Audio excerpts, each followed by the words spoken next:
What's going on, bottom line viewers? It's Mitch back here with another live reaction to another trade at the NFL trade deadline here in 2018. And Eli Apple, man, traded to the New Orleans Saints. The New Orleans Saints are really making moves. It was rumored that the Saints could potentially go out and make a big deal for Patrick Peterson to bring him in from the Arizona Cardinals.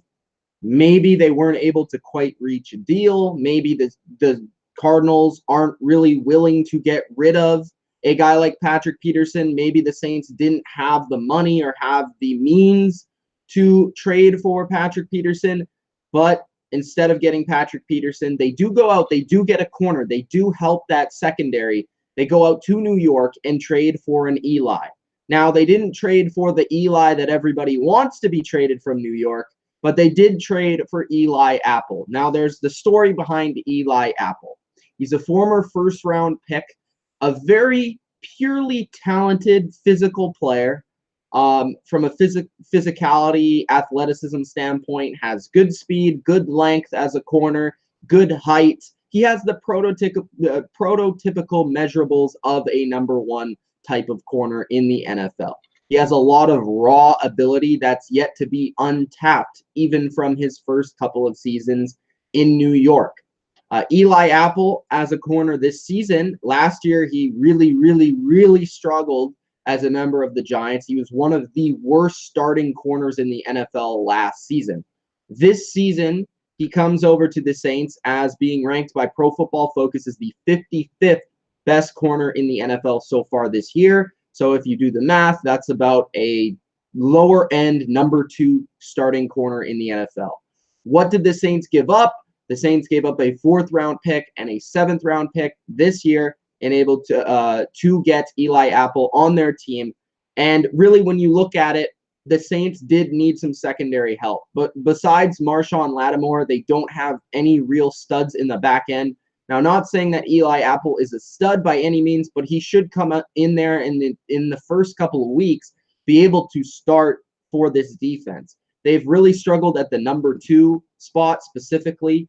Crowley was their number 2 corner, Ken Crowley, and he was really struggling. They also have P.J. Williams, who plays corner.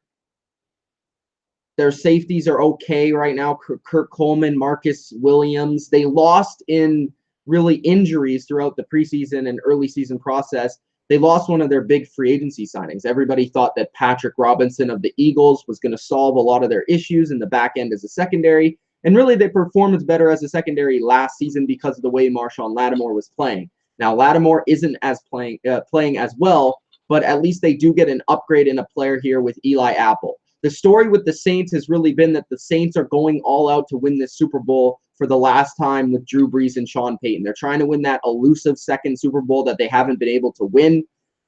They went out in the draft. They traded multiple picks to trade up to get a pass rusher in Marcus Davenport.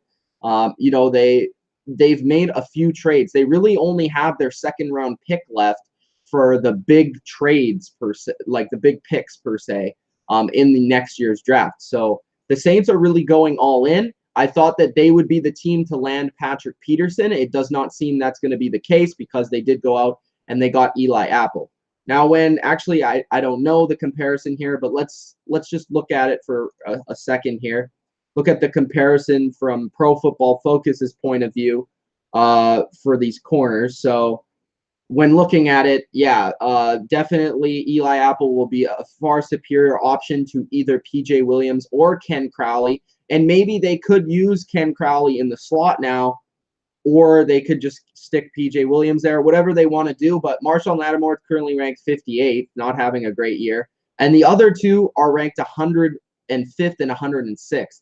So definitely that's a big upgrade. And actually, Eli Apple would rank as the best corner on their team, according to Pro Football Focus this season. Now, you can take that as you wish. Those are their statistics. Their gradings.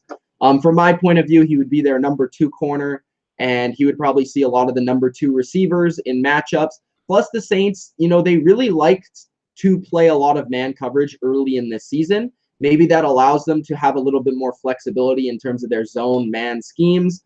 But I think we can count them out on any Patrick Peterson front and really any other front in terms of corners or secondary members going forward in the trade deadline process. Maybe they want to add somebody else at a different position. We'll have to see. But I think this opens up discussion for where Patrick Peterson will land. It is, I don't want to say likely that he gets traded, but it's probably over 50% that he does get traded to some place. The Cardinals are trying to hold on to him, but Patrick Peterson is pretty much forcing his way out. So we'll see what happens there. But overall, the impact for the Saints is that they get a corner that can come in, be a starter for them, be a, I don't want to say reliable corner because he has had some inconsistencies throughout his career, no doubt. He does have a little bit of a temper issue and is kind of been considered a locker room cancer at times in his career. But it seems like this season he's grown as a person, matured a little bit, and maybe a spot in New Orleans with a coach like Sean Payton, a leader like Drew Brees will definitely get the best out of him. But the other thing to consider, he does have a lot of raw athleticism and raw potential that has yet to be really tapped into. So we'll have to see what they get in New Orleans from Eli Apple. But in my opinion, it is an upgrade. From the New York Giants point of view, they're just rebuilding. They're getting rid of players that they consider to not be valuable to their team. Obviously, Eli Apple has been an issue for them for a long period of time. And whether that's been in the locker room or on the field, period, he has not been great. Although you could, at times this year, I feel like he has played better than Janoris Jenkins. I just think that the personality that he brings to the team and everything in that regard, they didn't want to stick around, and I think they've been looking to trade him for a long period of time. So I feel like it's a win-win for both teams. They get a 4th-round pick. They get a 7th-round pick. They get multiple late-round picks for him.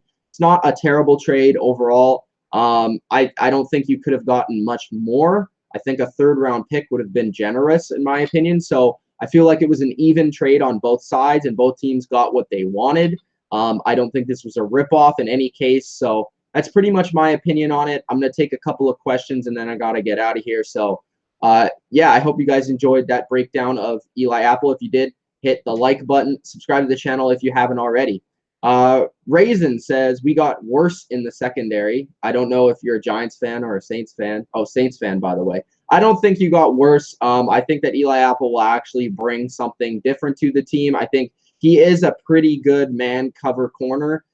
He does kind of at times get confused in a little bit of zone coverages, but in man coverage, he does have the prototypical type of man cover corner attributes that I think can bring something to your team. Because I think since week 1, week 2-ish, when the Saints realized they really can't play a lot of man, they've switched to a lot of zone, and it's worked a lot better, but you want to have that flexibility in your defense. Yankee King is happy that the Giants are tearing it down. It's about time, he says. Bodo says, I saw Eli and got happy for Giants fans. Then I saw the last name. That was same as me. Saints still getting Patrick Peterson. Watch, says Jackson. I very much doubt that. Lance says, I'm happy because it takes P.J. Williams off the field and puts Crowley in the slot. I hope that's the case. Joshua says, is he a lockdown corner? No, he's not a lockdown corner, but he's a decent corner, and to me, he's a upgrade on your team. I think you more have to worry about his inconsistencies and also his personality. So, no, he's not a lockdown corner. Saints fans, you're not getting a lockdown corner. You're not getting Darrelle Revis in his prime. You're not getting Patrick Peterson, but you are getting a player that can help in and contribute to your potential Super Bowl run. I hope you guys enjoyed this. Once again, from the Bottom Line View, it's Mitch. Share this video, like it, subscribe, and we'll see you next time for the next trade in the NFL.